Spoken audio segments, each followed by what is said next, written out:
How to send a message to seller on Poshmark.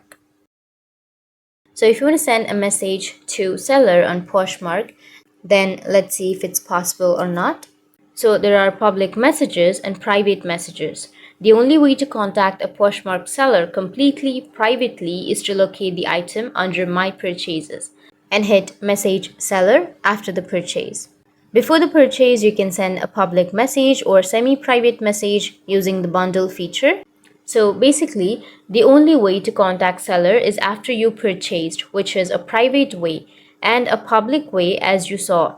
You need to mention them in the comment and basically write your question and hope that the person will see that comment and respond to you. So you don't have a direct option to send a message to the seller on Poshmark, but you can do that after the purchase.